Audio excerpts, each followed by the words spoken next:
आजचा विषय अतिशय मोठा मजेशीर आहे. नागसेन आणि मिलिंद हे आपल्याला अपरिचित आहेत असं नाही. हे कुठला जरी बौद्ध पाहिला आपण तर मिलिंद प्रश्न हा ग्रंथ त्यांनी ऐकला नसेल असं दिसून येत, कारण हा अतिशय मोठा प्रसिद्ध ग्रंथ आहे. आणि भिक्षू नागसेन आणि राजा मिलिंद यांचा जो संवाद, जे का अतिशय मोठे वादविवाद पूर्ण आणि बुद्ध धम्माचं जे अभिधम्म पिटक आपण ज्याला म्हणतो, अभिधम्माचं जे काही चर्चा आहे, अभिधम्माचे जे काही मोठे विषय आहे, अनात्मवाद आहे, कर्मवाद आहे, अनित्यता आहे, स्कंद आहे, नामरूप आहे, चित्त, विज्ञान, हे अतिशय मोठे जे अभिधम्माचे विषय आहेत, त्याची चर्चा जर कुठल्या ग्रंथामध्ये असेल सविस्तरपणे, विस्तृतपणे, उपमासह, उदाहरणासह, तर तो मिलिंद पन्ना. आणि म्हणून हा मजेशीर यासाठी मी म्हटलं, कारण आपल्याला ज्यावेळेस नागसेनचा आपण भाग बघणार आहोत, तर नागसेनच्या जन्माची पूर्वकथा आपल्याला ऐकताना कधी कधी वाटते की हे सुचिरत्न काय सांगत, बरोबर आहे. आणि म्हणून जे काही नागसेनच्या संदर्भामध्ये, मिलिंदच्या संदर्भामध्ये त्यांच्या जे पूर्व योग आहेत, म्हणजे आपण जर मिलिंद प्रश्न पाहिला तर त्याच्यामध्ये आपल्याला, मी त्याची नंतर सविस्तर मांडणी करेल मिलिंद प्रश्न, पण मिलिंद प्रश्नाचं जर आपण त्याचे पाहिलं तर 6 खंड आहे. आणि 6 खंडामध्ये पहिला जो खंड आहे त्याच्यामध्ये पूर्वयोग आलेला आहे. पूर्वयोग कुणाचा आहे मग तो पूर्वयोग आहे भिक्षू नागसेन आणि राजा मिलिंदचा. हा पूर्वयोग म्हणजे काय, तर त्यांच्या नागसेन आणि मिलिंद हा हे जे वर्तमान त्यांचा जन्म आहे त्याच्या अगोदर काय त्यांचा योग आलेला, त्या संदर्भातल्या 1-2 कथा आहेत, आपण त्याही पाहू. सुरुवातीला मात्र मी राजा मिलिंद पासून सुरुवात, आणि त्याचं जे नाव आहे तो बॅक्ट्रियाचा राजा आहे.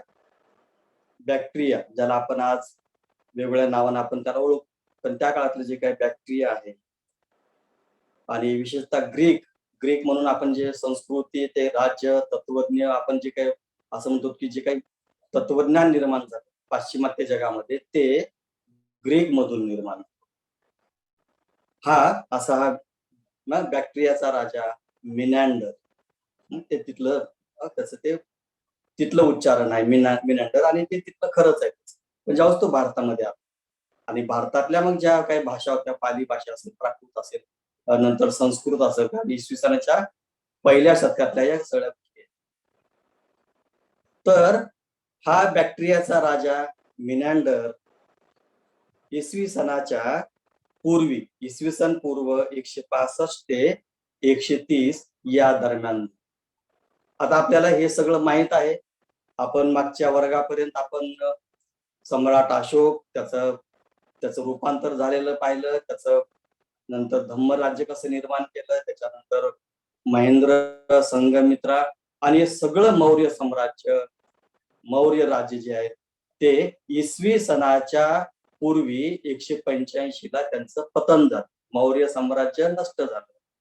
बृहदत्त हा जो मौर्य साम्राज्याचा शेवटचा राजा होता, त्याची समाप्ती पुष्यमित्र शुंगाने केली, कप्तानं खून केला, आणि तिथं शुंग घराणं निर्माण झालं. ही गोष्ट आहे इसवी सन पूर्व 185 ला, इसवी सन पूर्व 185. पण बॅक्ट्रियामध्ये जो राजा झाला तो इसवी सन पूर्व 165, म्हणजे त्याच्यानंतर साधारणतः 20 वर्षानंतरचे या आपण भाग बघत आहोत. आणि आपल्याला माहित आहे की मगध साम्राज्य जे आहे पाटलीपुत्र, पुष्यमित्र शुंग, त्याचं घराणं जे काही पुढे आलं ते पाटलीपुत्र, म्हणजे आता बिहार आणि आताचा जो काही भाग आहे तो. पण हा बॅक्ट्रिया पासून विजयी होत होत काबूल पर्यंत आला मिनॅंडर. ग्रीक आपल्याला माहित आहे, ग्रीक म्हणजे पश्चिमोत्तर आशिया ज्याला आपण म्हणतो, आणि पूर्वोत्तर युरोप खंड अशा त्या सीमेवरच हे सगळे लोक आहेत. आणि तिथून हा जिंकत जिंकत काबूल आला. आणि काबूल आपल्याला माहित आहे आज तालिबाननं ते त्याच्यावर प्राप्त केलेली सत्ता आहे. काबूल पर्यंत आला, पंजाब पर्यंत आला. अतिशय मोठा पराक्रमी राजा आहे. म्हणजे हे काही सहज तुम्ही आले आणि तुम्हाला प्रदेश मिळाला असं होत नाही.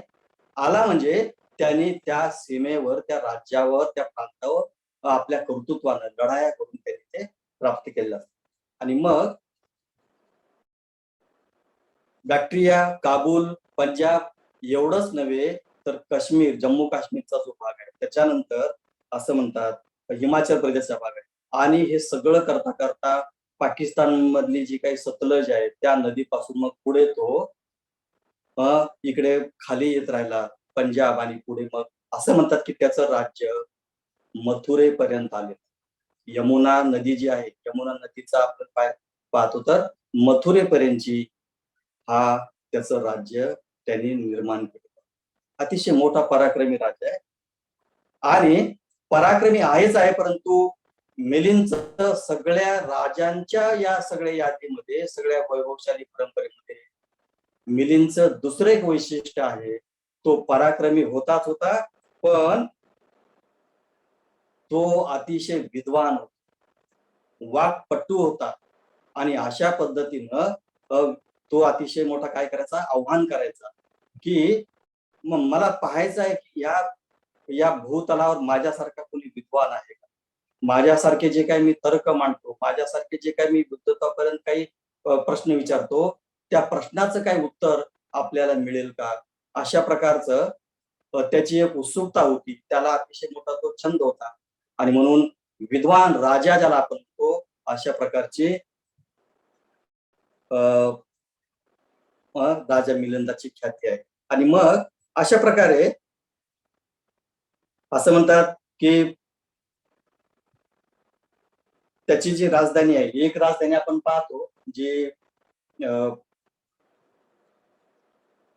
त्याची पहिली राजधानी बल्क म्हणजे त्या याच्यापाशीच आपल्याला बघता येतं की जे काही बॅक्टेरिया देश आहे तिथली जी राजधानी आहे त्याची बल्क होती, ज्याला वहाली पण म्हटलं जातं. आणि दुसरी राजधानी सियालकोट या ठिकाणी होती, ज्याला सयाल म्हणायचं आणि किंवा सियाल म्हणायचे. सियाल किंवा सयालकोट आज पाकिस्तानमध्ये आपल्याला ते माहिती. तर मग असा हा राजा, इतकं मोठं साम्राज्य त्याचं. आणि आपण ज्यावेळेस वाचतो ना, मी राजा अशोकाच्या एक दोन प्रवचनामध्ये जे काही बोललो होतो, तर हा जो इतिहास आहे भारताचा, जम्बूद्वीपाचा आणि पूर्वकाल इतिहास, तो लिखित स्वरूपामध्ये जर आपल्याला पाहायचा असेल तर तो केवळ बुद्ध धम्माचा इतिहास आहे. बुद्ध धम्माचं जे उत्खनन आहे या भूमीमध्ये झालेलं, त्या उत्खननामध्ये आपल्याला केवळ आणि केवळ बुद्धाचा आणि बुद्धाशी जे जे संबंधित आहे त्या सगळ्यांचा इतिहास आपल्याला दिसतो. आणि मग असं म्हणतात की मिनॅंडर किंवा हा राजा पराक्रम करत करत मग तो मथुरेपर्यंत आला. आणि मग त्याची जी काही विद्वत्ता, त्याला त्याचं जे काही म्हणजे त्याला समाधान हे वाटायचं की मी राजा आहे ठीक आहे, परंतु जी भूक आहे माझी, ज्ञानाची भूक आहे, माझे जे प्रश्न आहेत, माझे जे तर्क मांडण्याचे आहेत, त्याला कोणीतरी साजेसा विद्वान मला भेटला. एक प्रकारे त्याला हे पण झालं होतं की माझ्यासारखा विद्वान या भूतलावर कोणी. म्हणजे जसं आपण पुढे जर एकदा पाहिलं तर असं म्हणतात की म्हणजे मिलिंदचा जर आपण पूर्व योग पाहिला तर त्याची पण कथा अतिशय महत्वाची आहे. आपण सगळ्या सविस्तरपणे जाणार आहोत. पण हा राजा पुढे असं म्हणतात की मग स्वतःला अतिशय मोठा पृथ्वीवरचा, जम्बूद्वीपातला असं म्हणत होता की माझ्यासारखा विद्वान. आणि मग अनेक त्या काळातले जे काही पंत होते, म्हणजे बुद्धाच्या काळामध्ये जे 6 पंथ होते त्याच पंथाचं पण काही लोक त्या काळामध्ये त्या पंथाचं नाव चालू होतं. मत्सली गोसाल असेल किंवा वेगवेगळे लोक, त्यांच्याशी तो चर्चा करायचा. आणि मग त्याला असं वाटलं, आपला आयुपाल नावाचा एक विषय होता त्याच्याशी त्यांनी चर्चा केली. पण या सगळ्यांशी चर्चा करता त्याला असं वाटलं की जम्बोदीप तुच्छ आहे ना, त्याच्या भावना बघा, मिनांडरच्या भावना बघा की जम्बोदीप तुच्छ आहे, इथं असा कुठलाही विद्वान विद्यमान आता नाही की जो माझ्याशी चर्चा करेल, माझ्याशी वाद करेल. आणि मग असे उद्गार काढल्यानंतर निश्चितपणे जो काही भिक्षू संघ त्या काळात होता त्या भिक्षू संघाला विचार करावा लागतो की काय करायचं. एक भारतामध्ये जो परदेश राजा आलाय आणि तो आपल्याला आव्हान करतो, आपल्याला चर्चेचं निमंत्रण देतोय, पण आपल्यामध्ये असं कुठलाही एक विद्वान नाही की जो विद्वान मिलिंदच्या प्रश्नांची, मिलिंदच्या त्यांच्या तर्काची आणि त्यांनी जे प्राप्त केलंय, म्हणजे मिलिंदचं वैशिष्ट्य हे आहे की तो वेद जाणायचा सांगितलं. बौद्ध धर्माच्या आता मी जे सांगितले, जे अनित्यतावाद आहे, अनात्मवाद आहे, स्कंद आहे, विज्ञान आहे, चित्त आहे, नामरूप आहे, या सगळ्याचं अतिशय मोठं त्यांनी अध्ययन केलेलं होतं, अभ्यास केलेला होता. आणि मग असं करता करता त्याच्यामध्ये अहंकार पण निर्माण झाला. आता असं म्हणतात की मिलिंद प्रश्नाचा पाली ग्रंथ आहेच आहे, इसवी सनाच्या पहिल्या शतकामध्ये ते निर्माण झाला, दोघांचा संबंध झाला, दोघांचे प्रश्नोत्तर झाले. पण या मिलिंद प्रश्नाच्या द्वारे किंवा या चर्चेद्वारे बुद्ध धम्माचं अतिशय मोठं, ज्याला आपण बौद्धिकता म्हणतो, एक अतिशय मोठं संस्करण निर्माण झालं. आणि बुद्धाच्या काळामध्ये पण आपण पाहतो, बुद्धानं काही गोष्टी सांगितलेल्या आहेत आणि त्याला नंतर अभिधम्मामध्ये सार संग्रह करण्यात आलेला आहे, परंतु त्याची शास्त्र शुद्ध मांडणी करण्याचं काम नागसेनांनी केलेलं आहे आणि ते मिलिंदच्या निमित्तानं झाले, हे अतिशय महत्वाचं आहे.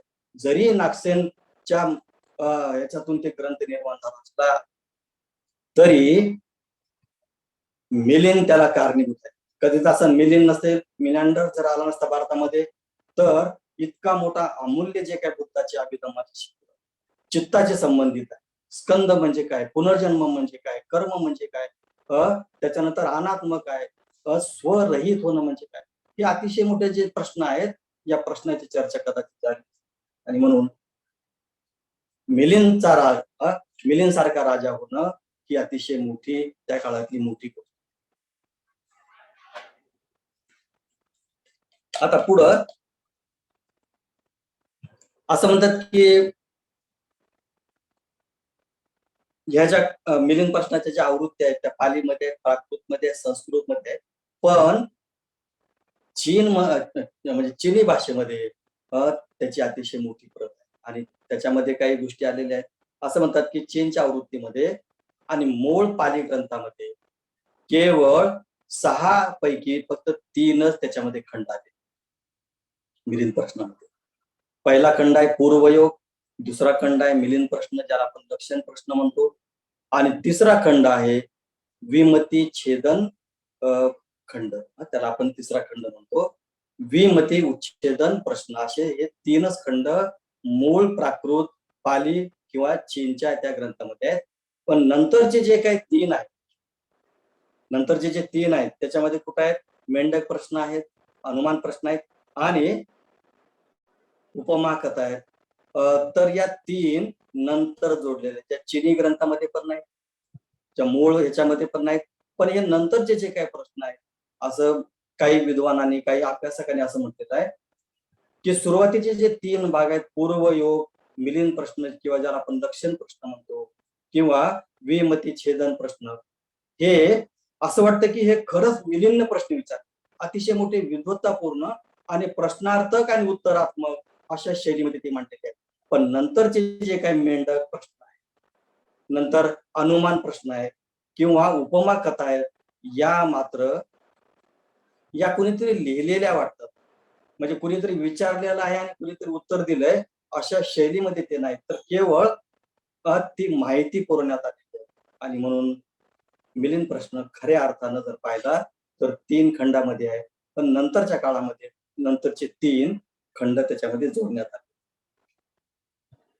आता चीनच्या त्या मिलिंद प्रश्नामध्ये कुठली कथा आलेली आहे ती पाहूया आणि मग पुढे जाऊ.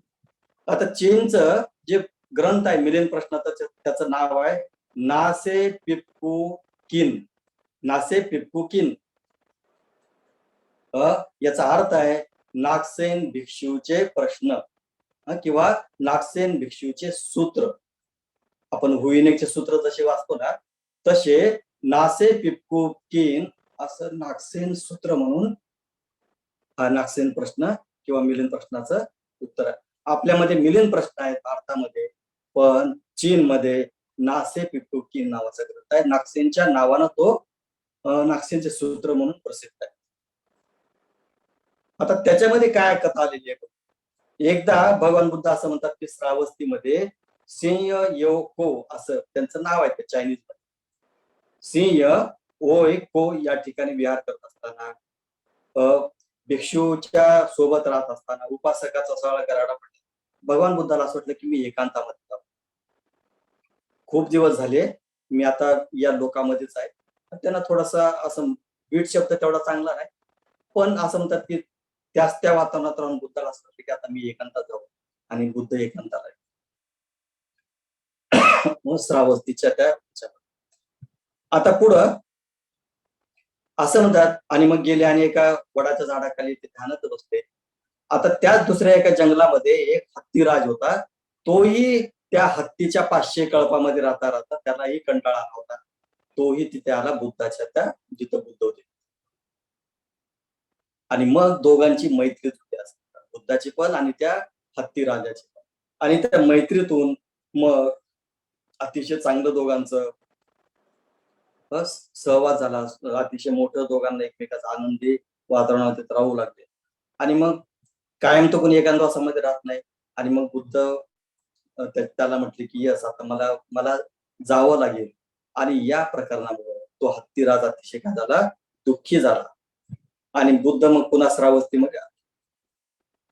पण असं म्हणतात की आता पुन्हा प्रश्न असतो पुनर्जन्म पुनर्भव, या केवळ कथा आहेत. आणि आपल्याला जे काही साहित्य आहे त्याच्यावर आपल्याला वाच्यता करावं लागेल, बोलावं लागेल.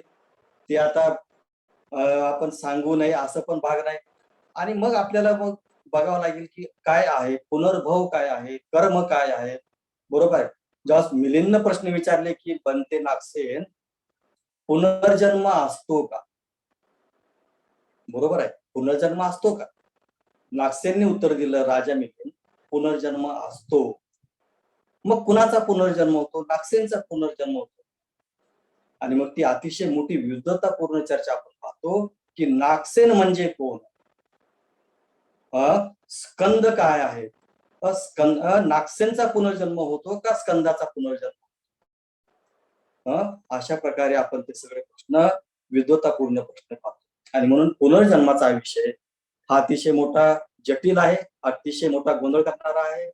आणि मग त्याला आपली स्वतःची समज, आपली स्पष्टता, धम्माची स्पष्टता, आपलं स्वतःचं आचरण आणि अनात्मवाद जो आहे,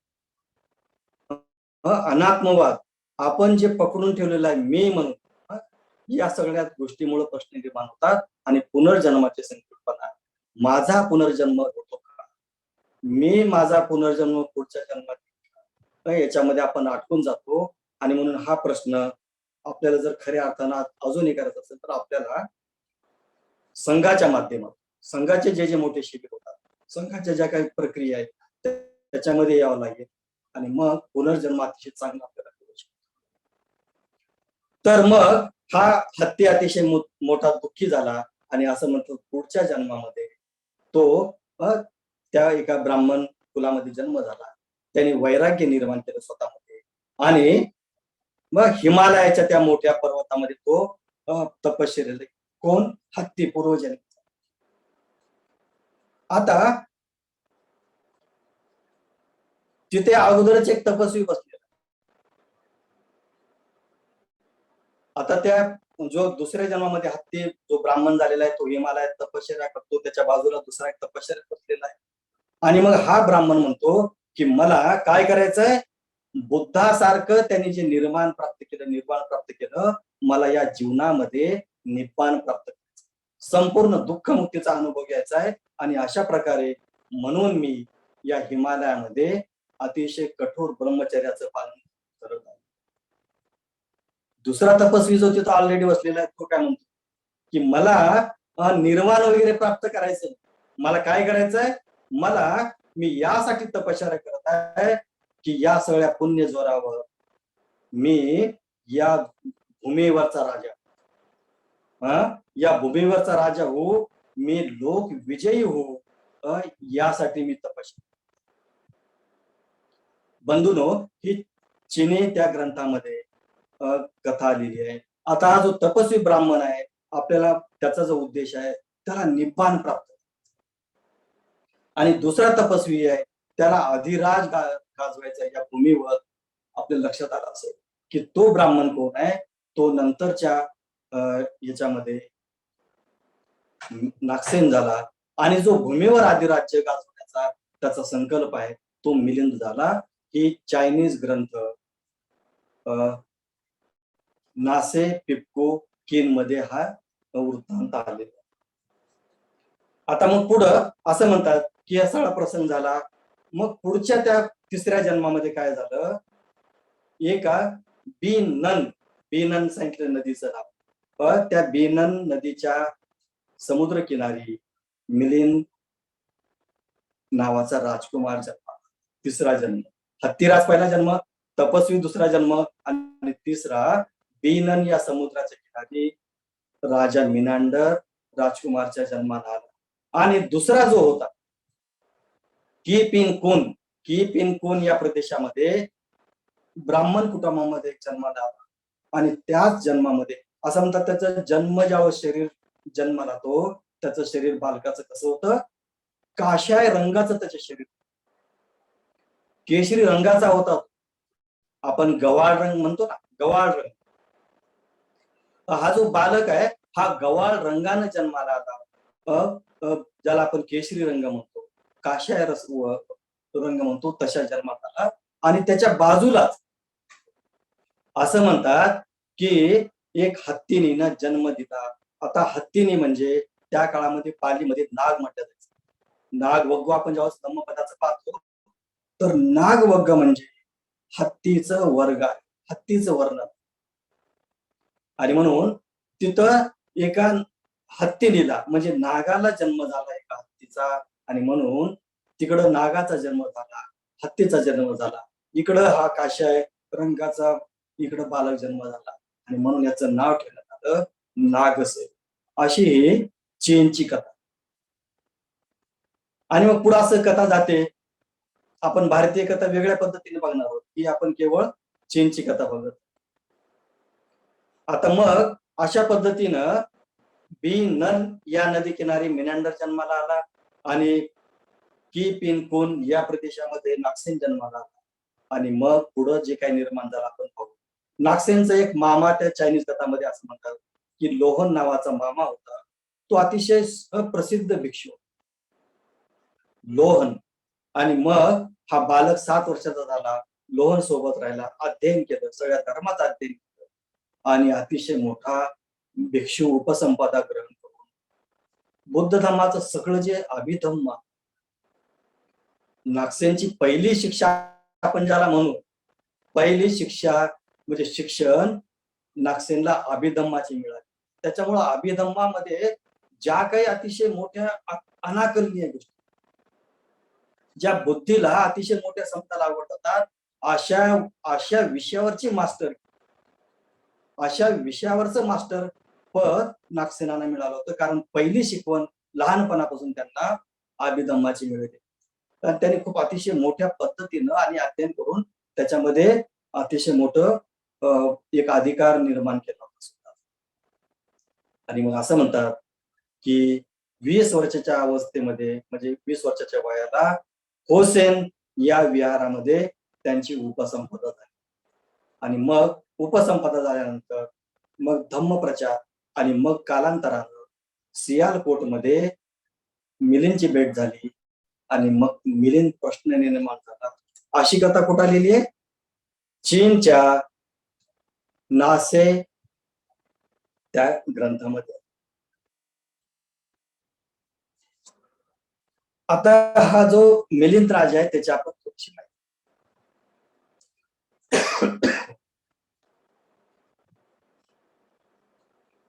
आता या दोघांची जी चर्चा झाली, नासे पिपकुकीन हा ग्रंथ आजरामा निर्माण झाला आणि पुढे असं म्हणतात. पुढच्या काही ह्याच्यामध्ये असं म्हणतात की हा राजा जो आहे अतिशय मोठ्या विस्तीर्ण प्रदेशावरचा राजा होता आणि उत्खनन झाल्यानंतर हे ज्यावेळेस उत्खनन झालं, आता मागच्या आपण 300 वर्षामध्ये 200 वर्षामध्ये ज्यावेळेस इंग्रज आले, इंग्रजांनी ज्यावेळेस या भूमीचं उत्खनन केलं, इंग्रजांनी ज्यावेळेस शोध घेतला, त्यावेळेस बुद्धाचा, अशोकाचा आणि मिलिंदाचा आणि जे काही उत्खननामध्ये आपण पाहतो, कनिष्क राजा असेल, मिनॅन्डर असेल, राजा अशोक असेल, बुद्धाचे सगळे आयुष्य, हे सगळे इंग्रजांनी जे उत्खनन सुरू केलं, त्यांच्या उत्खननातून तो शोध लागला. आणि असं म्हणतात की मिलिंद राजाचं जर विस्तीर्ण बॅक्टेरिया पासून तर मथुरेपर्यंत आणि जम्मू काश्मीर पासून तर पंजाब पर्यंत जो प्रांत आहे, इथं उत्खनन केलं आणि काबूलमध्ये, पंजाबमध्ये, काश्मीरमध्ये आणि मथुरेमध्ये जे उत्खनन झालं, त्याच्यामध्ये 22 नाणे त्यांना मिळाले आहेत. मी पोस्टरमध्ये ते 2 नाणे छापलेले आहेत. माझं जे आपलं जे काही प्रवचनाचं पोस्टर आहे त्याच्यामध्ये 2 नाणे छापलेले आहेत. 22 नाणे सापडले आणि असं म्हणतात की इतकं मोठं साम्राज्यामध्ये ते नाणे कुणाचे आहेत शोध घेण्यात आला, तर त्याच्यावर लिहिलेलं आहे. एका बाजूला काय लिहिलेलं आहे, बॅसिलिओस सोटेरस मुनॅन्ड्रस असं एका बाजूला लिहिलेलं आहे. ते आहे कुठल्या भाषेमध्ये, ते ग्रीक भाषेमध्ये आहे आणि दुसऱ्या भाषेमध्ये लिहिलेलं आहे जी पाली भाषा आहे.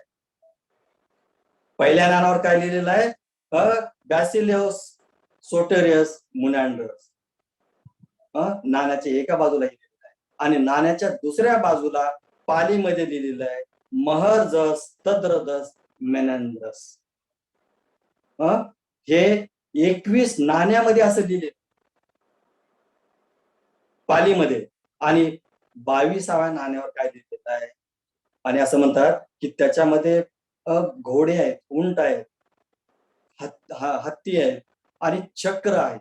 आपल्याला माहिती आहे की चक्र हे बुद्धाचं धम्मचक्र आहे आणि बुद्ध धम्माचं जर आपण सगळ्यात महत्वाचं काय प्रतीक पाहिलं असेल तर ते आषाढी पौर्णिमेला जे धम्मचक्र प्रवर्तन केलं, हे बुद्धाचं धम्मचक्र, जे पुढे अशोकाने अतिशय मोठ्या प्रमाणामध्ये स्वतःचे एक राजमुद्रा म्हणून भारताचं राष्ट्र ज्याला आपण म्हणतो राष्ट्रध्वज आहे त्याच्यावर त्याला चिन्ह मिळालं.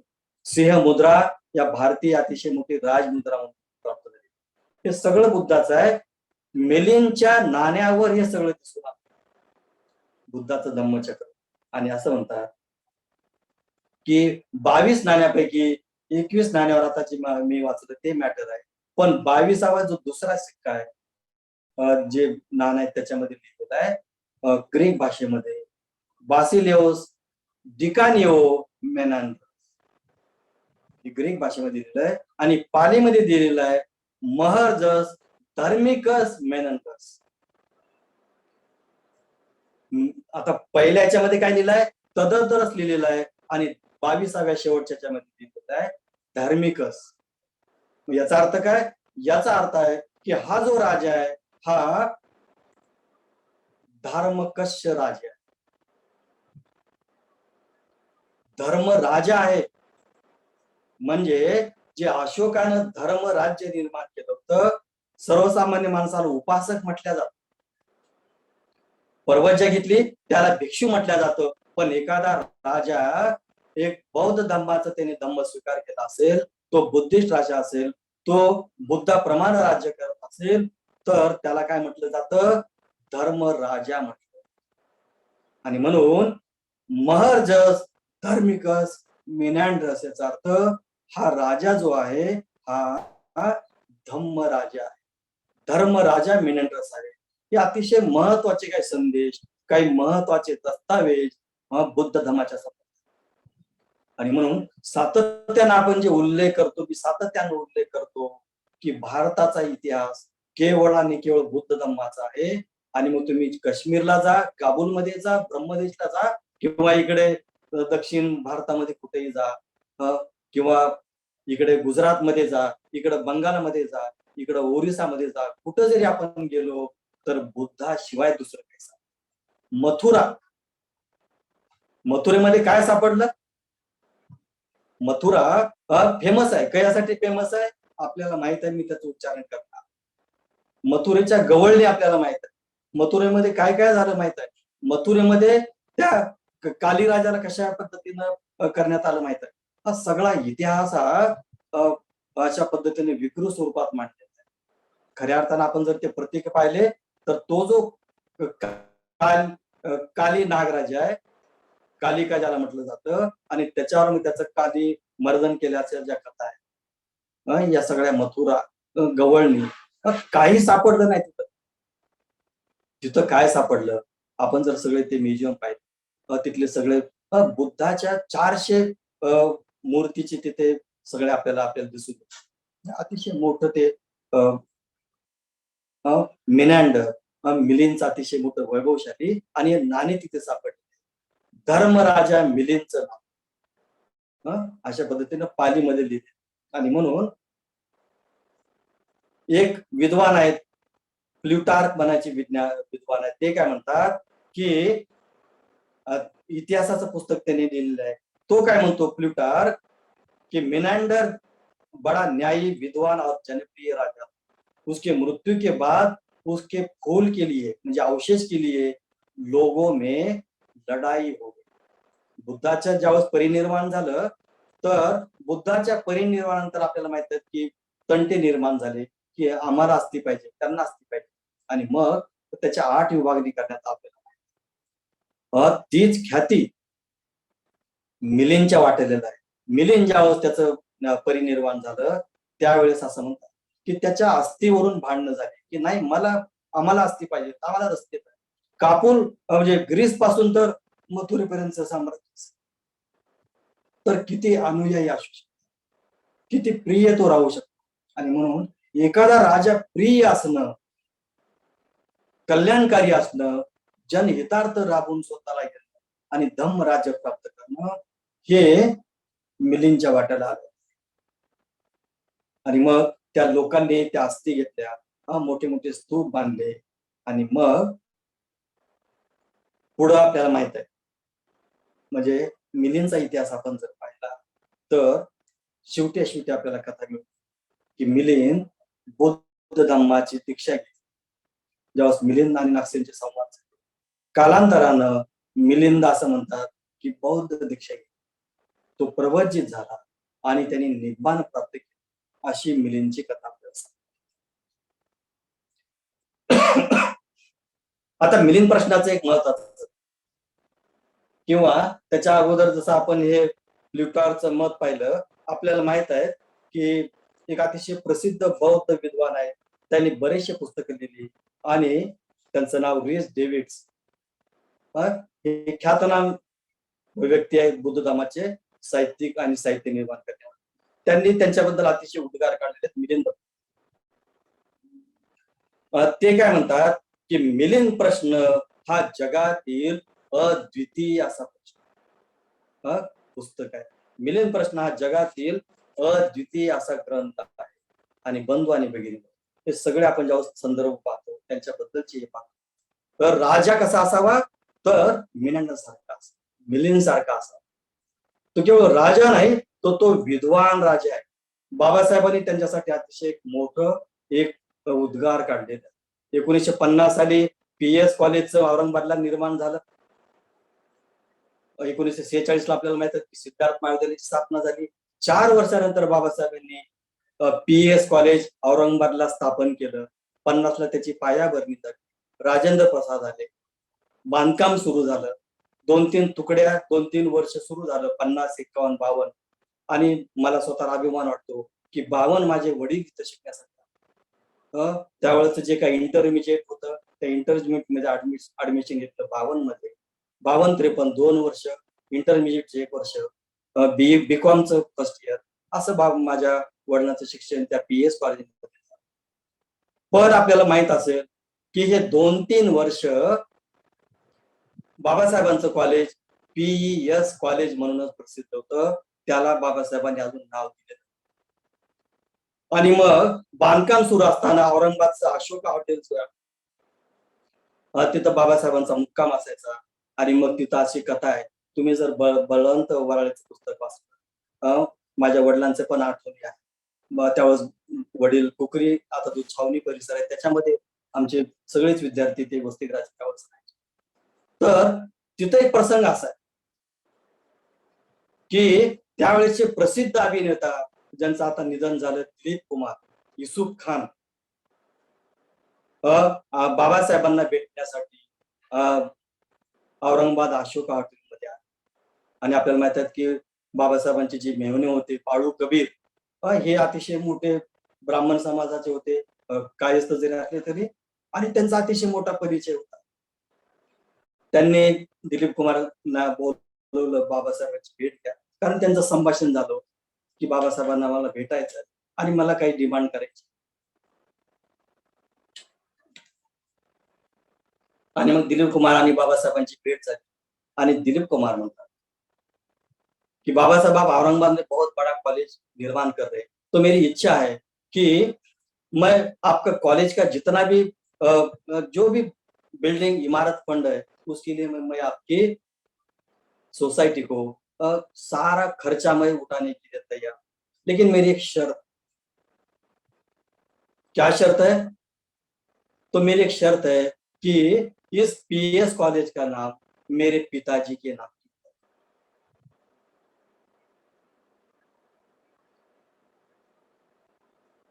आता हे तत्वाचा विषय आहे. तत्व आणि व्यवहारामध्ये आपण गप्पत करतो नेहमीच. बाबासाहेबांसारख्या तत्वनिष्ठ माणसाला ज्यांनी आपल्या मुलाच्या लग्नाला ते उपस्थित राहिले नाही, हे अतिशय महत्वाचं आहे. बाबासाहेबांचं आपण जेव्हा नाव घेतो या सगळ्या गोष्टी तत्वाला बाबासाहेब मानणार आहेत. आपल्या जीवन हयातीभर 65 वर्षामध्ये बाबासाहेबांनी कुठेही तत्वाला तिलांजली दिली नाही किंवा तत्वाशी तडजोड केली. यशवंतरावांचं लग्न होतं, अनेक वर्षानंतर त्यांचं लग्न ठरण्यात आलं, पण बाबासाहेब मुंबईमध्येच होते राजगृहामध्ये आणि मुंबईमध्येच लग्न आहे दुसऱ्या ठिकाणी. बाबासाहेब लग्नाला गेले. तत्वाशी एकनिष्ठता असेल आणि तत्वाला कोणी जर हालचाल पाडत असेल तर बाबासाहेब त्याला जवळ फिरकू देत. बाबासाहेब दिलीप कुमारला म्हटले की तुमच्यासारख्या नाच्या लोकांकडून मी पैसा घेऊन माझ्या या शैक्षणिक क्षेत्रामध्ये मी ते पवित्रता त्याची नष्ट करतो. आणि असं म्हणतात, तो प्रसंग जर आपण त्या बळवंत वराळेच्या पुस्तकामध्ये पाहिला, बाबासाहेबांचा सांगत पुस्तक, तर असं म्हणतात की लालबुंद झाला तो दिलीप कुमार आणि तिथून दुसरं काही पुढे न बोलता तो पटकन तिथून निघतो. आणि बाबासाहेबांचा पुढचा जो राग आहे तो कुणावर निघाला? तो बाळू कबीर त्यांच्या मेहुण्यावर. हा सगळा भाग आहे. आणि मग बाबासाहेबांनी PES औरंगाबाद कॉलेजचं नाव काय? अशा महान राजाचं नाव ठेवलं की जो विद्वान आहे. बाबासाहेबांनी मिलिंदचं वर्णन केलेलं आहे की मिलिंद हा इंटेलेक्च्युअल हॉनेस्ट होता. Intellectual honest. बंधू आणि भगिनींनो, आपल्याला बऱ्याचशा गोष्टी बौद्धिक करतात, पण आपण पळवाट काढतो, आपण तडजोडी करतो, आपण कुठतरी लपवून ठेवतो, आपण कुठतरी काहीतरी वेगळं करतो आणि तत्वाशी मुरड घालतो. बाबासाहेबांनी आपल्या वडिलाचं नाव दिलं, आपल्या मुलाचं नाव दिलं, आपल्या कुणाच्या जवळच्या व्यक्तीचं नाव दिलं, परंतु आपण काय करतो? आपला समाज काय करतो आणि जगातले लोक काय करतात? आपण आपल्या आई वडिलांचं नाव, संतांना आपल्या कुणाचं तरी नाव देतो, कुणाचं तरी नाव देतो.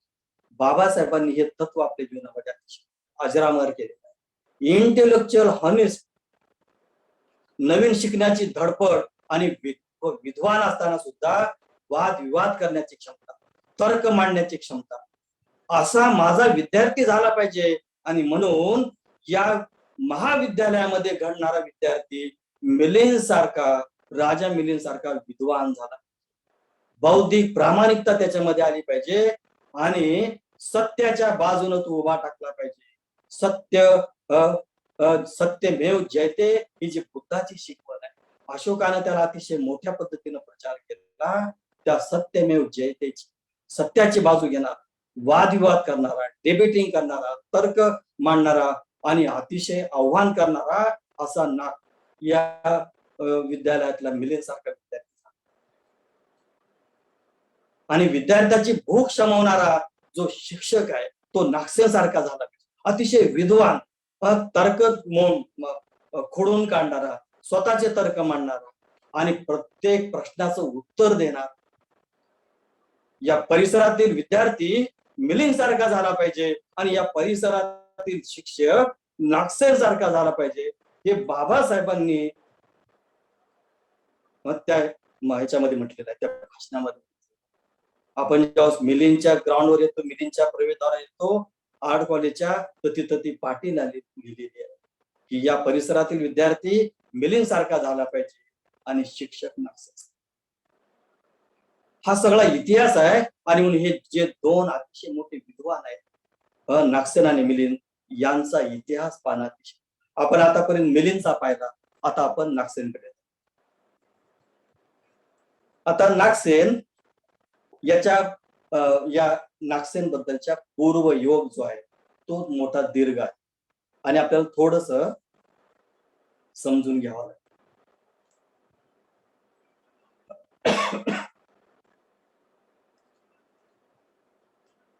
आता पूर्वयोग याचा अर्थ आहे की आपण जे मागचे कर्म केलेले आहेत, योग म्हणजे कर्म, पूर्वयोग याचा अर्थ पूर्व कर्म.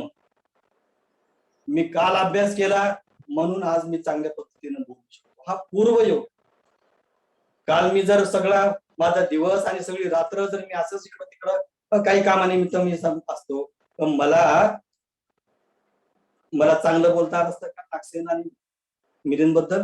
तर पूर्वयोग आपला कसा आहे त्याच्यावर आपला वर्तमान. नागसेनचा वर्तमान मिनांडरशी चर्चा, वादविवाद आणि तर्क मांडण्यासाठी गेला, पण त्याचा पूर्वयोग इतका मोठा या जम्बू द्वीपातील बुद्धानंतर 500 वर्षानंतर जो काही महान असा नागसेन भिक्षू झाला, त्याचा पूर्वयोग सुद्धा महान असतो, त्याचं पूर्वकर्म सुद्धा महान असलं पाहिजे. इतका महान की 4थ्या शतकामध्ये बुद्ध घोष झाले. बुद्ध घोष ज्यांनी अट्टकथा लिहिल्या त्रिपिटकावर, ज्याने विशुद्धी मग्ग लिहिला, असा बुद्ध घोष सुद्धा आपल्या त्या ग्रंथामध्ये उल्लेख कोणाचा करतो? उल्लेख नागसेनांचा करतो. नागसेनांचे जे काही मिलिंद प्रश्नाचे संदर्भ आहेत ते संदर्भ बुद्ध घोष आपल्या ग्रंथामध्ये. इतकी मोठी ख्याती नागसेनांची आहे. आणि म्हणून नागसेन इसवी सनाच्या पहिल्या पूर्वी शतकामध्ये जरी झाले तर त्यांचा पूर्वकर्म हे अतिशय मोठे बलवान असते. त्याची आपण कथा पाहूया. आणि म्हणून पूर्वयोग जो पहिला खंड आहे मिलिंद प्रश्नाचा, त्याचा अर्थ पूर्व कर्म. मिलिंदने प्रश्न विचारला की पुनर्जन्म आहे का? कुणाचा आहे? तर नाम रूपाचा जन्म होतो, स्कंदाचा जन्म होतो. आणि ते स्कंद म्हणजे काय? तर कर्माचा जन्म होतो. कर्म कोण करत? स्कंद कर्म करतात. स्कंद कर्म करून घेतात. या स्कंदामध्ये जी काय आसक्ती, तृष्णा आणि सगळंच आहे ते तुम्हाला कर्म करून घेतात.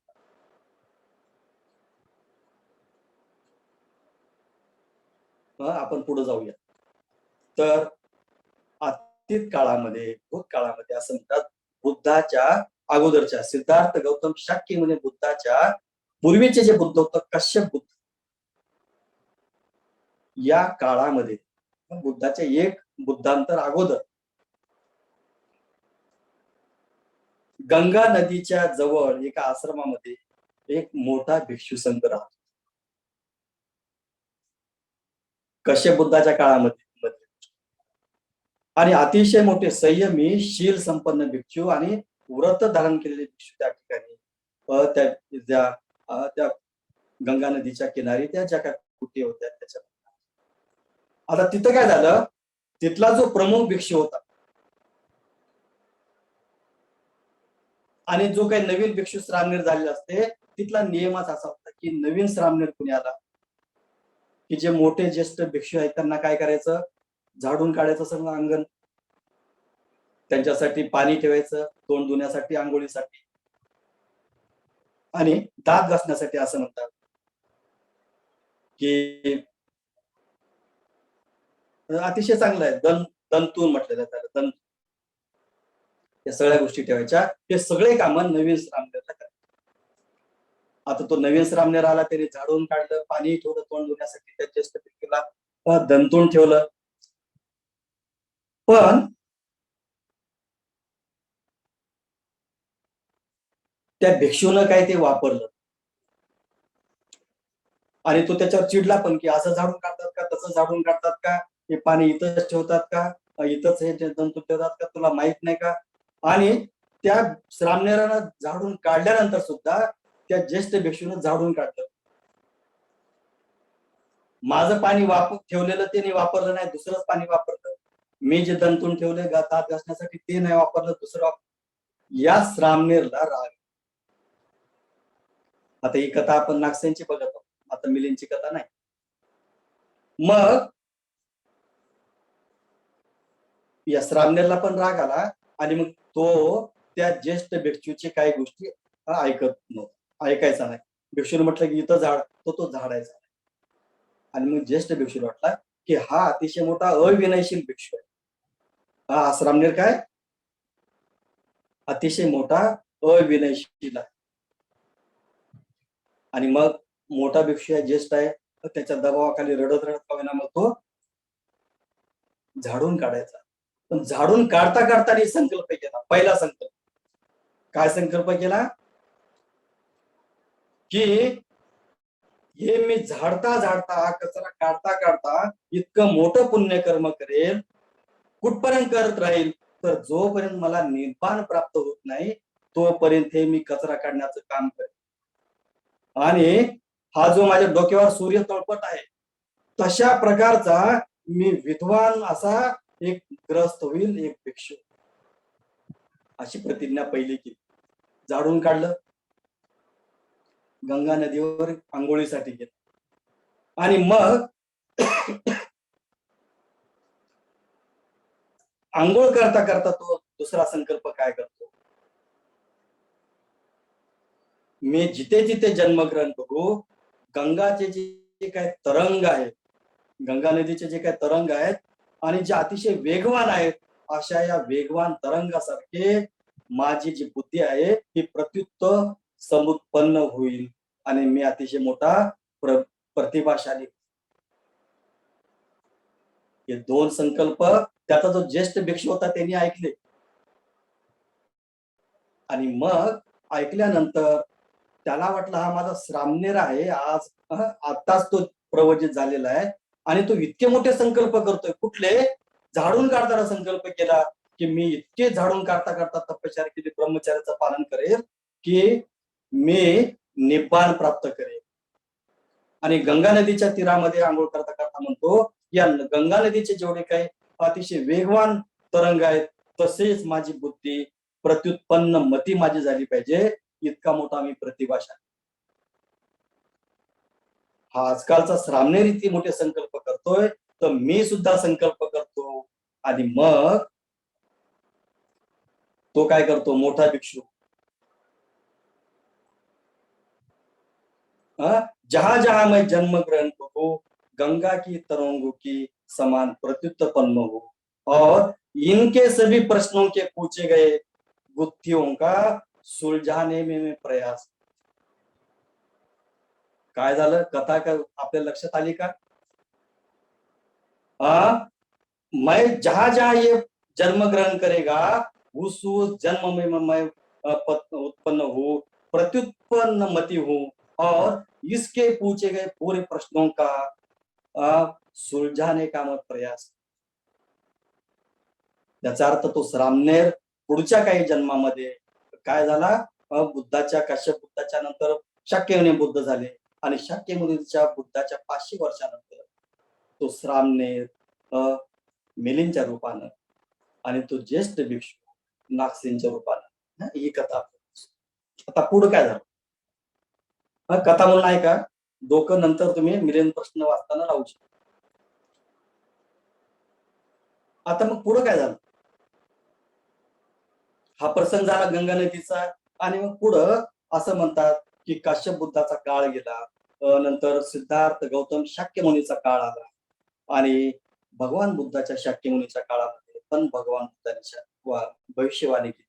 काय केली होती कि 500 वर्षानंतर मेरे परिनिर्वाण के 500 साल बाद ये दोनों जन्म ग्रहण करेंगे और धर्म विनय में मैंने सूक्ष्म रूप से जो उपदेश किया है उसे ये प्रश्नोत्तर के रूप में, उपमाओं के रूप में और युक्तियों से और तर्कों से स्पष्ट करें. शाक्यमुनी बुद्धाच्या संदर्भात हा भाग आहे. आता पुढं असं म्हणतात की मग हा श्रामणेर जो आहे ग्रीक मध्ये मिनांडर नावानं अतिशय पंडित, चतुर, बुद्धिमान आणि अतिशय मोठा तो आपण मिलिंदचा भाग पाहिजे. आता असं म्हणतात की हा जो मिलिंद आहे त्याला किती विद्या येत होत्या, जवळपास 19 विद्या येत. मी केवळ त्याचं नाव घेईल आता. श्रुती, स्मृती, सांख्य, योग, न्याय, वैशेषिक, गणित, संगीत, वैद्य, चारों वेद, सभी पुराण, इतिहास, ज्योतिष, मंत्र विद्या, तर्क, तंत्र, युद्ध विद्या, छंद आणि सामुद्रिक अशा 19 विद्या मिलिंदला येतो. आणि मग असा विद्वान जर कोणी असेल तर त्याचा घमेंड वाढणार नाही. माझ्यासारखा कोणी नाहीच हे वाटणार नाही, हे साहजिक आहे. पण आपल्याकडे काही नाही आणि उगाच काहीतरी म्हणत राहायचं याला काही अर्थ हे पण त्याच्यामध्ये आपण थोडस पाहिजे. आणि म्हणून अशा या सगळ्या गोष्टी प्रज्ञा, बल, वेग, वीरता, धन, भोग अशा अतिशय मोठ्या संपन्न याच्यामध्ये जम्बूद्वीप मध्ये दुसरा कुठला राजा नव्हता. अतिशय मोठी महाशक्तिशाली विद्वान आणि तर्कादिष्ट प्रश्न मांडण्याचं काम मिलिंदचं.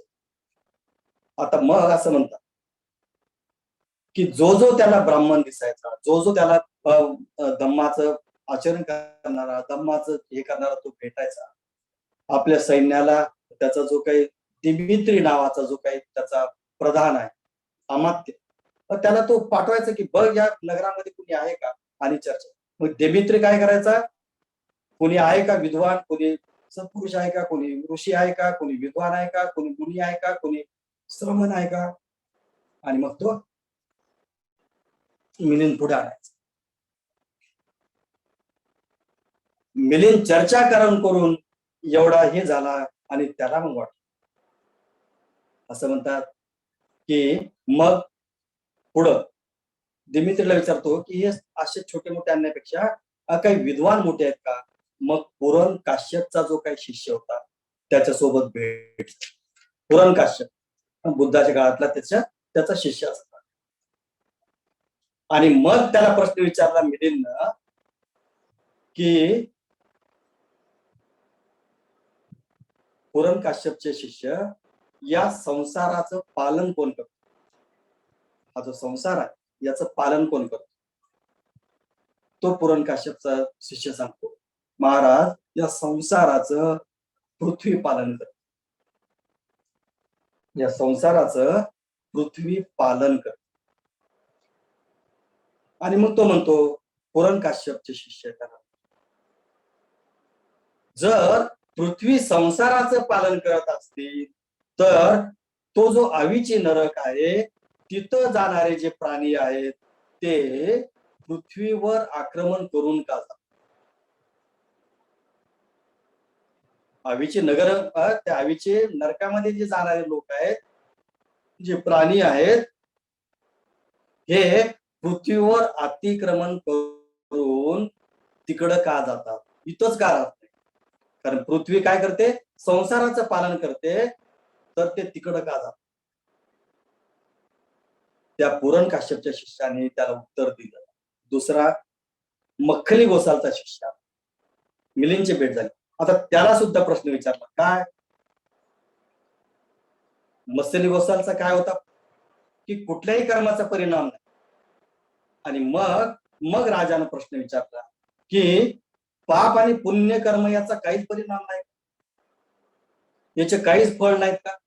आणि मग तो म्हणतो काय, त्या मत्स्यली गोसालचा शिष्य, की पाप कर्माचा आणि पुण्य कर्माचा काही परिणाम, चांगल्या कर्माचा आणि वाईट कर्माचा काही परिणाम, त्याचे फळ नाही.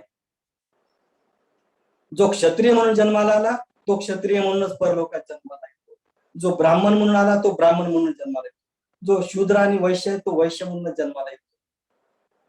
असे सगळे उत्तर तो देतो. मिलिंद म्हणतो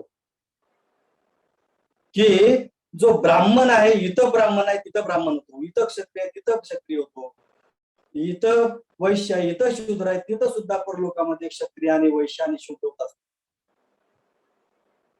पाप पुण्याचा काही परिणाम नाही, काय फळ नाही, तर तुम्ही हा आश्रम कशासाठी थाटलेला आहे? तुमचा जो हा आश्रम आहे, हा आश्रम निर्माण करण्याचा उद्देश काय? मग तोंड असं म्हणतात त्याचे खांदे खाली पडले, विद्वान आहे. मिलिंद सारखा विद्वान ज्यांनी प्रश्न विचारले त्या प्रश्नाचं उत्तर कोण? आयुपालचा प्रसंग आहे. आयुपालला पण अतिशय मोठा प्रसंग केला. काय विचारलं आयुपालला? आयुपालला विचारलं,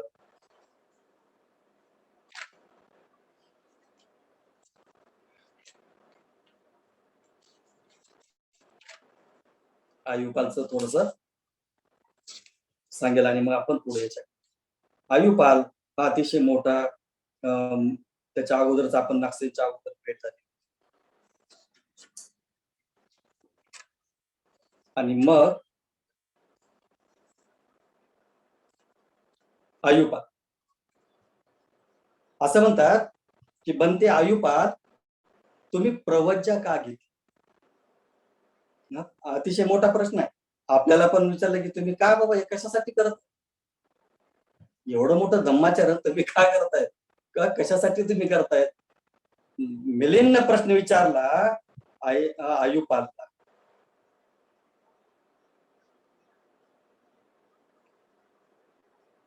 तुम्ही प्रवज्जित का झालात?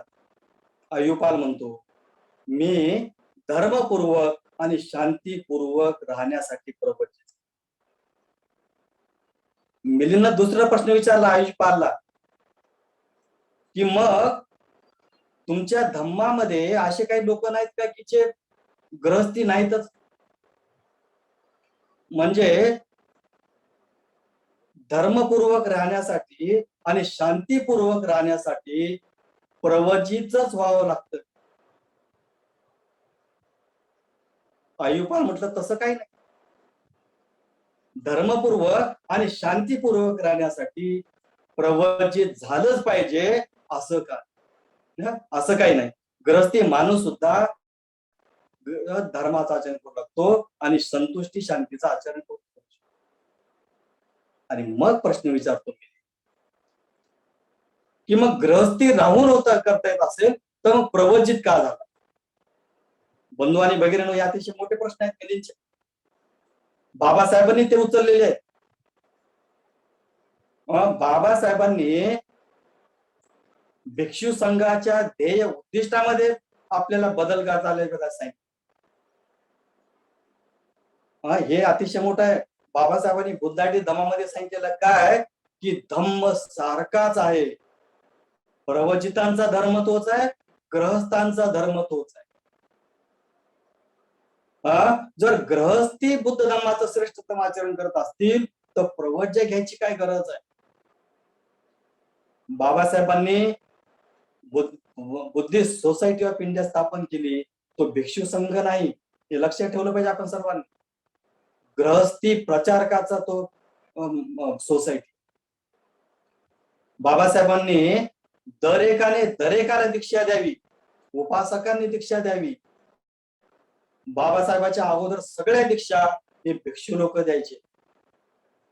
बाबासाहेबांनी प्रचार निर्माण केले ग्रहस्थी. आता बुद्धाच्या वाटेनं आपल्याला जाता येणार नाही, बुद्धाच्या काळातली वाट वेगळी होती, आधुनिक वाट आपल्याला नवीन करावं लागेल. ग्रहस्थ आणि धम्म प्रचार करतो. रंगूनच्या 1954च्या परिषदेमध्ये बाबासाहेब रोखठोक सांगतात की नोकरदार पगारदार लोकांनी धम्माचा प्रचार केला पाहिजे. कुटुंब करा, नोकरी करा आणि धम्माचा प्रचार करा.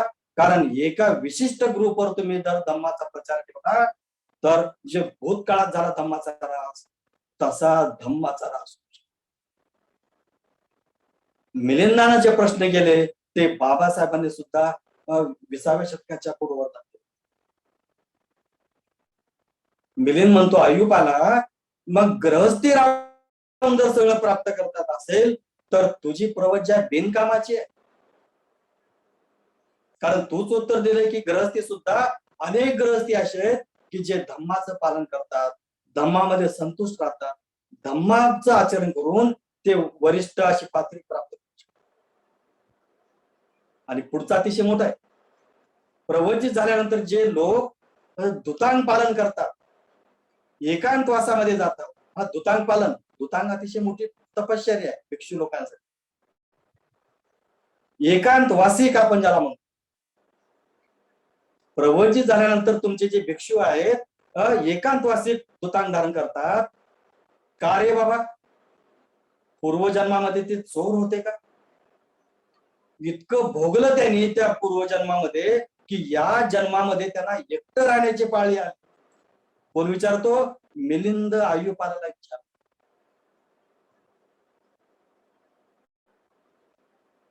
आहे का नाही मिलिंद प्रश्न? उत्तर कोण देणार?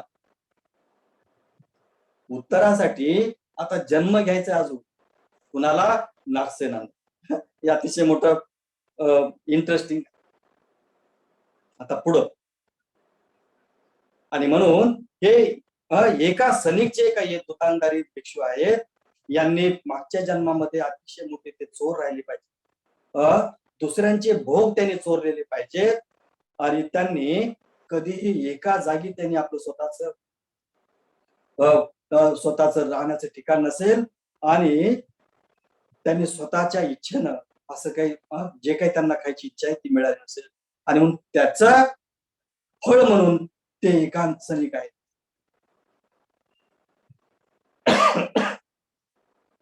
अजून दुसरं आणि मग बनते आयुपाल जे भिक्षू आभ्यव काशिक म्हणजे खुल्या अंबराखाली, खुल्या आसमानाखाली, खुल्या आकाशाखाली राहतात. हा दुतांग धारण करतात. कुठं दुतांग आहे ते? आभ्यव काशिक म्हणजे जमिनीवर झोपणं आणि वर फक्त आकाशामध्ये त्यांचा ज्याला आपण भूमी आणि केवळ आकाशाचं वस्त्र म्हणून जे अशी तपशिरा दुतांगधारी करतात. पण त्यांचं काय?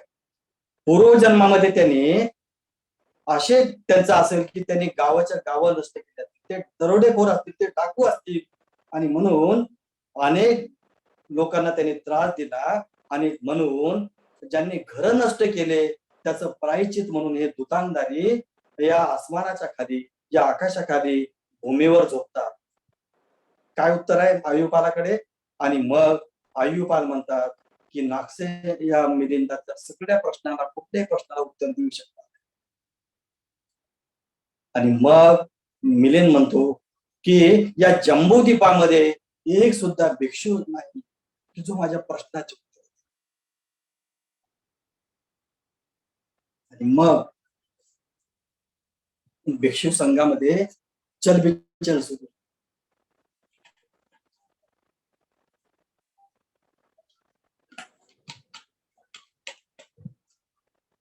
भिक्षू संघ अडचणीत आला, काय करायचं? आणि मग असं म्हणतात की काय करायचं? जम्बूद्वीप तुच्छ आहे. या जम्बूद्वीपामध्ये कुठला विद्वान नाही, कुठला श्रमण नाही, कुठलाही माझ्या प्रश्नांची उत्तर देण्यासाठी, वादविवाद करण्यासाठी, माझ्या शंका नष्ट करण्यासाठी कोणी इथे नाही. आणि मग असं म्हणतात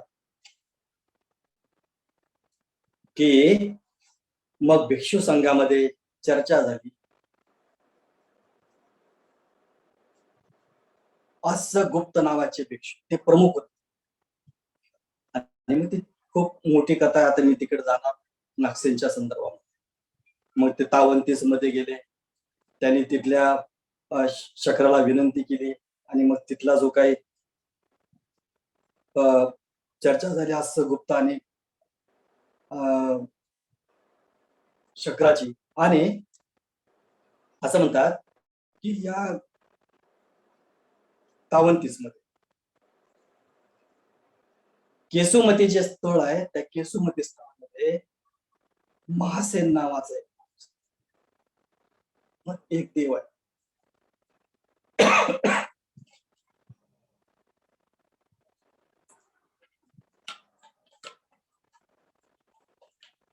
आता भिक्षू संघाने हा अश्वगुप्त शक्राकडे गेली, विनंती केली की असा झालेला आहे. म्हणजे कथा आहे, केवळ कथा. कारण तुम्ही म्हणणार की बाबा आम्ही तर वाचलं पण हे काय सुचिरटाने सांगितलं नाही. म्हणून जे काय ते मी सांगण्याचा प्रयत्न करतो. तर मग हा या तावंतीस मध्ये केसुमती त्या स्थळामध्ये महासेन नावाचा जो देवपुत्र आहे तो अतिशय विद्वान होता आणि त्याला विनंती केली की असा झालेला आहे, मिलिंद राजा झालेला आणि त्याला उत्तर देण्यासाठी तुम्हाला यावं. पूर्वी म्हणतो की आता तो मला भौतिक या जगापासून पृथ्वीच्या जगापासून मला काही हे नाही. आता मी याच्यामध्ये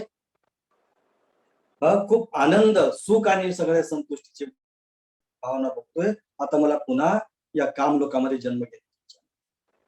पण अनेक विनंती करून धम्माचं बुद्धाचं शासन आता डळमळीत होतं काय अशी परिस्थिती झाली. आणि म्हणून बुद्ध शासन कायम ठेवण्यासाठी तुम्हाला यावं लागेल. आणि मग असं म्हणतात की हा जो महासेन आहे देवपुत्र बुद्ध शासनासाठी मी येऊ शकतो. बंधू आणि भगिनींनो, या जगामध्ये माणूस दोन कारणामुळे, म्हणजे कार्यकारण भाव हाच आहे की कारण असल्यानंतर तो येतो. पहिलं कारण आहे जर आपली तृष्णा जर तशीच आहे तर तृष्णेसाठी आपण या जगामध्ये येतो. आणि दुसरी एक कारण आहे या जगाबद्दल करुणा वाटते, जगाबद्दलची करुणा वाटते, बुद्ध शासनाची करुणा वाटते. आणि त्यासाठी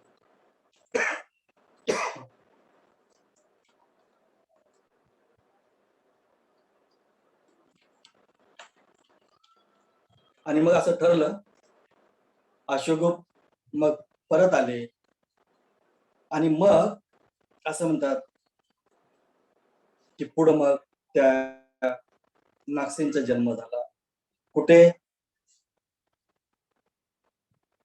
एका ब्राह्मणाच्या घरी जन्म झाला. आणि मग रोहन नावाचा जो भिक्षू होता त्या रोहनला सांगण्यात आलं की 7 वर्षापर्यंत तू या नागसेनच्या वडिलांच्या घरी जायचा, भिक्षा मागत जा. 7 वर्ष त्या रोहनला भिक्षूला भिक्षा देण्यात आली. 7 वर्ष तो जातो. 7 वर्ष 10 महिने असं. 10 महिन्यानंतर नागसेनचा जन्म झाला. जन्मानंतर 7 वर्ष तो तसाच राहिला, पण त्याला भिक्षा मिळाली. आणि मग एकदा नागसेनचे वडील जे म्हणतात की भिक्षू तुम्हाला इतर भिक्षा मिळाली? तर तो म्हणतो की मला भिक्षा आज मिळाली 7 वर्षानंतर. आणि मग तो घरी जाऊन विचारतो की भिक्षा मिळाली?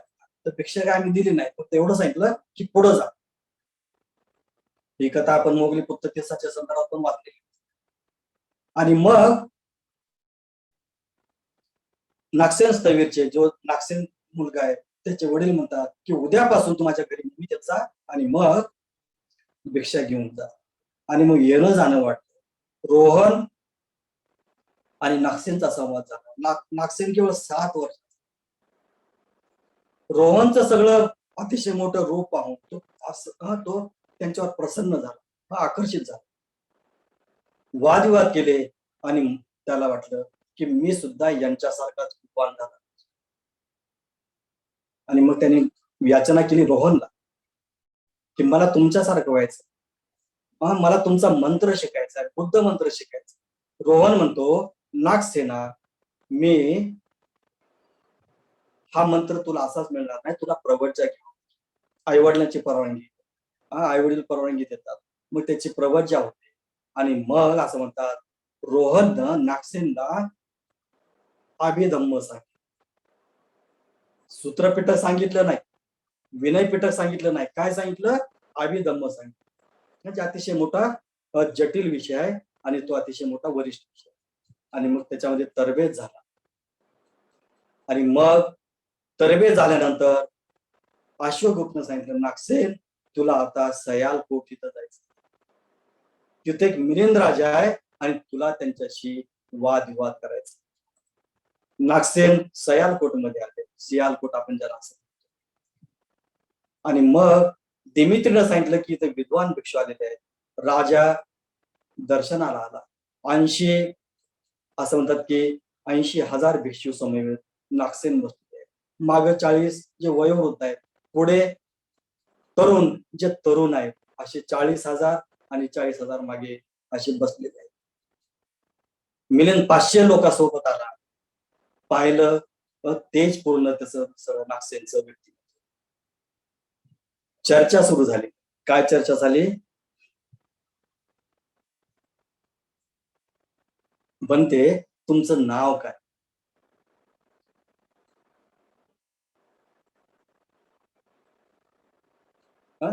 आपण कोणत्या नावानं जा? माझं नाव नागसेन. हे माझे सगळे ब्रह्मचारी मित्र जे आहेत, ते सगळे नागसेन नावानं मला बोलवतात. पण नाव कुठलंही राहू शकतं. सुरसेन राहू शकतं, वीरसेन राहू शकतं, सिंहसेन राहू शकतं, महासेन राहू शकतं. नावात काय?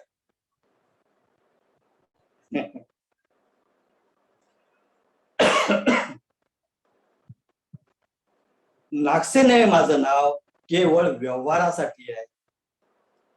नागसेन नावाचा कोणी आत्मव्यक्ती नाही, व्यक्ती नाही कोणी नागसेन. हे व्यावहारिक नाव दिलेलं आहे, माझ्या वडिलांनी दिलं आणि माझे सहकारी नागसेनचं उच्चारण करतात. नाव काही राहू शकतं. हे जे शरीर आहे, या शरीराचं नाव काही राहू शकतं. नागसेनच्या ऐवजी सूरसेन, सूरसेनच्या ऐवजी वीरसेन, वीरसेनच्या ऐवजी सिंहसेन, काही नाव राहू शकतं. नागसेन नावाची कोणी व्यक्ती नाही, हे व्यावहारिक नाव आहे.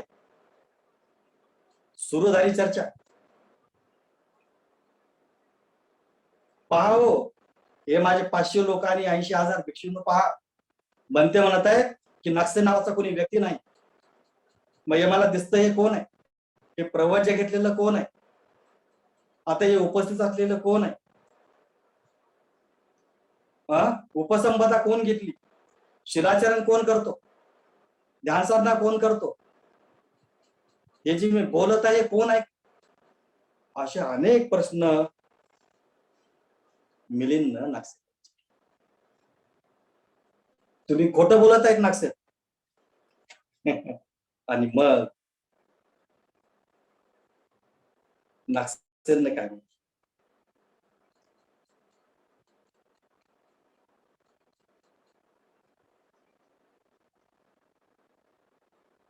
आप कहते हैं कि आपके सह ब्रह्मचारी, मिलिंद म्हणतो कि आपको नागसेन के नाम से पुकारते, तो ये नागसेन क्या है?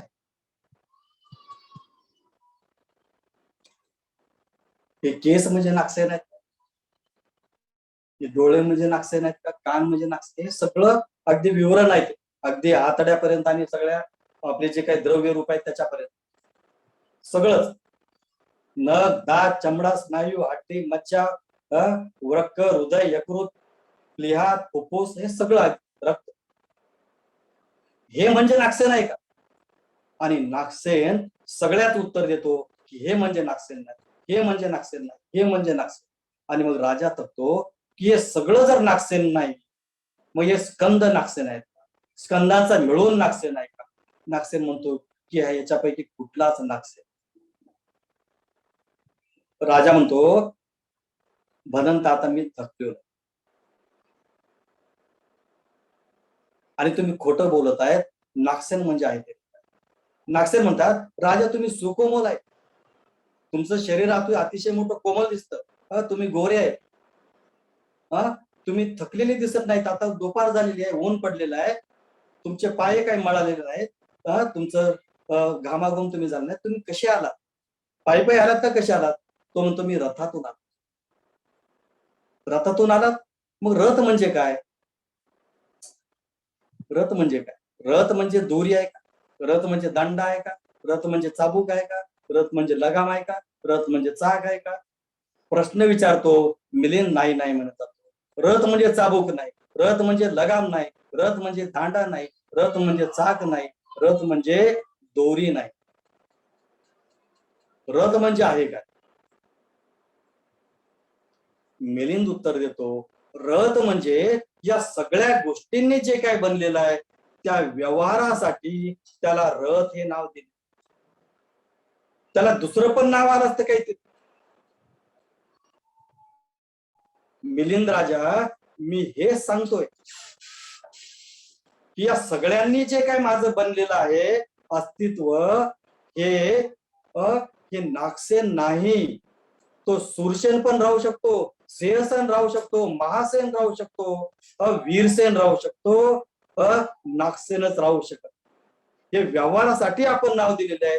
बंधू आणि भगिनींनो, आपल्या आईवडिलांनी आपल्याला नाव दिलं, त्याच्या अगोदर आपण अननाऊन होतो, त्याच्या अगोदर आपण अज्ञात होतो, आपलं काही नाव नव्हतं, आपण केवळ हाडा रक्त मांसाचा गोळा होतो. त्याला नाव देण्याचं काम आई वडिलांनी केलं, त्याची ओळख करण्याचं काम कुटुंबानं केलं. आपल्याला आडनाव आपल्या कुटुंबाचं परिवाराचं मिळालं. ज्या समाजात जन्माला आलो त्या समाजाचा धर्म आपल्याला लाभला. ज्या समाजात आपण जन्मलो, ज्या भूमीत जन्मलो त्या भूमीचं नाव आपल्याला देश म्हणून मिळालं. हे जोपर्यंत आपल्या लक्षात येणार तोपर्यंत मिलिंद प्रश्नाचे जे काही उत्तर आहेत आणि प्रश्न आहेत हे आपल्याला लक्षात येणार. अनात्मवाद बुद्धाचा पहिल्या प्रश्नामध्येच मिलिंदने विचारला, त्याचं उत्तर नागसेनाने दिलं. आणि बंधू आणि भगिनींनो, हे नाव हे म्हणजे आपण नाही. तुमचे काही नाव राहू शकतात, पण तो म्हणजे ते नाव म्हणजे तुम्ही नाही. हा चित्ताचा आणि शारीरिक आणि मानसिक, ज्याला आपण मॅटर आणि माइंड म्हणतो, या चित्ताचा प्रवाह जो चालतो, शारीरिक मानसिक घटकांचा प्रवाह असतो, त्याच्यातला एक टप्पा म्हणजे आपला हे जन्म असतो. हे असंख्य प्रवाह आपले चालू राहतात. असंख्य प्रवाहामध्ये आपले नाव बदलणार आहेत. हे स्कंदच आपले स्कंद राहतील असं पण आपल्याला म्हणता येणार. हे सगळं आहे. आणि म्हणून अजरामर ग्रंथ जो अभिधम्माचं अतिशय मोठं विश्लेषण करणारा. पुढं प्रश्न मिलिंद नागसेन विचारतो, महाराजा माझा एक प्रश्न आहे की तुम्ही ही चर्चा राजा म्हणून करणार आहेत का विद्वान म्हणून करणार? मिलिंद म्हणतो, असा का प्रश्न विचारा? नागसेन म्हणतो, राजा, जर तुम्ही राजा म्हणून मला वादविवाद केला तर राजाचा गुणधर्म आहे की तो त्याच्या विरोधात गेला तर त्याला शिरच्छेद करण्यात. आणि म्हणून तुम्ही जर राजा म्हणून माझ्याशी वादविवाद करत असाल तर मी तुमच्याशी वादविवाद करता. पण तुम्ही विद्वान म्हणून जर एका विद्वानाची चर्चा करत असाल तर मी विद्वान म्हणून तुमच्याशी चर्चा करेन. कारण विद्वानामध्ये तर्क मांडण्याची आणि तर्क खोडण्याची क्षमता असते, वाद करण्याची क्षमता असते, आपले मत मांडण्याची क्षमता असते. आणि तिथं मग वादविवादामध्ये एखादा विद्वान पराजित होतो, एखादा विजयी होतो. राजा मान्य करतो की नागसेन, की मी तुमच्याशी जो वादविवाद करेल तो राजा म्हणून नव्हे तर विद्वान. मिलिंद प्रश्न अजरामर ग्रंथ झाला. भगवद्गीता आपल्याला माहित आहे सगळ्यांना. भगवद्गीतेचे जे काही प्रश्न आणि उत्तर आहेत, जो निराश झालेला अर्जुन आहे आणि त्याला उत्तर देणार जो कृष्ण आपल्या पुढे आणण्यात आला, हे सगळं निर्माण करण्यात आलं 5व्या, 6व्या आणि 7व्या शतकामध्ये. आणि म्हणून नागसेनांची भूमिका कृष्णाच्या रूपामध्ये, मिलिंद राजाची भूमिका अर्जुनामध्ये, हे नंतर पुन्हा एक अतिशय मोठं कुभांड रचण्यात आलं. मिलिंद प्रश्न पाठीमागं पडला. भगवद्गीता या भारताचा व बुद्धाच्या काळानंतर त्याला अतिशय मोठं स्तोम मागणं. या ठिकाणी थांबतो. जय भीम, नमो बुद्धाय.